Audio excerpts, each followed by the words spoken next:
สบายดีผู้ใช้งานในส่วนของโปรแกรมสบายพอร์ตเนาะคลิปนี้เขาก็จะมาแนะนำเนาะวิธีการสร้างไอคอนในหน้าเดสก์ท็อปของลูกค้าเนาะตัวนี้เนาะตัวอย่างว่ากรณีที่ลูกค้าเนาะซื้อโปรแกรมที่เป็นระบบออนไลน์เนาะเขาก็จะได้ลิงก์เนาะที่ส่งให้ลูกค้า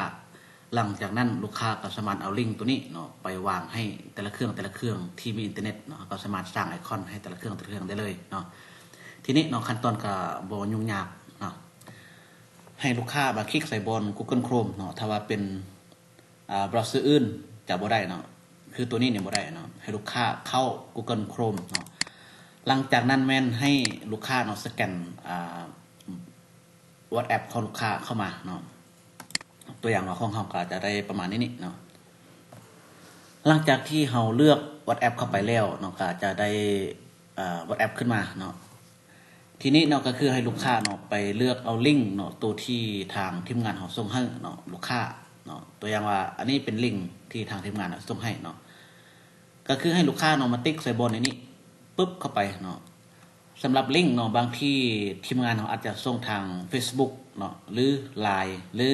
WhatsApp เนาะถ้าว่าเป็น WhatsApp ก็คือให้ลูกค้าเนาะเข้า Google Chrome ได้เลยเนาะหลังจากนั้นแม่นเฮามาติ๊กใส่บนนี้เนาะแล้วกรณีที่หน้าจอมันยังเนาะบางทีอาจจะประมาณ100ประมาณนี้เนาะซึ่งจะเฮ็ดให้หน้าต่างของโปรแกรมของมันยากขึ้นเนาะ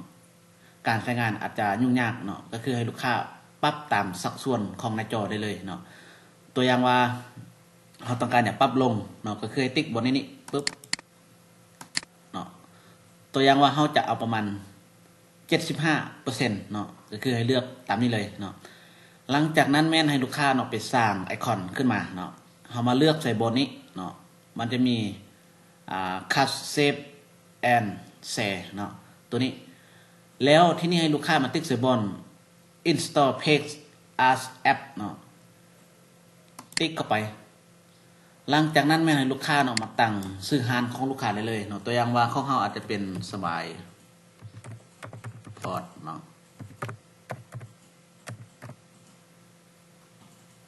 แบบนี้แล้ววันนี้ให้ลูกค้าเนาะมาติ๊กใส่บน uninstall เนาะไปปุ๊บเนาะหลังจากนั้นเนาะ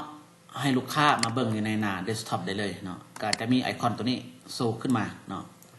ในกรณีที่ลูกค้ามีหลายเครื่องเนาะก็คือให้ลูกค้าเอาลิงก์ตัวนี้ลิงก์ตัวที่ทางทีมงานเราส่งให้ลูกค้าเนาะไปแปะอยู่ใน Google Chrome ของทุกๆเครื่องเนาะที่มีอินเทอร์เน็ตเนาะแล้วก็สร้างไอคอนได้เลยเนาะเอา copy ตัวนี้แล้วไปวางอยู่ใน Google Chrome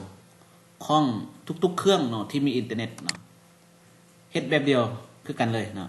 เฮ็ดแบบนี้เลยเนาะแล้วก็จะได้เป็นไอคอนขึ้นมาทุกๆเครื่องแบบนี้เนาะโอเคเนาะสำหรับคลิปนี้ก็มีแต่สำนี้เนาะขอขอบใจ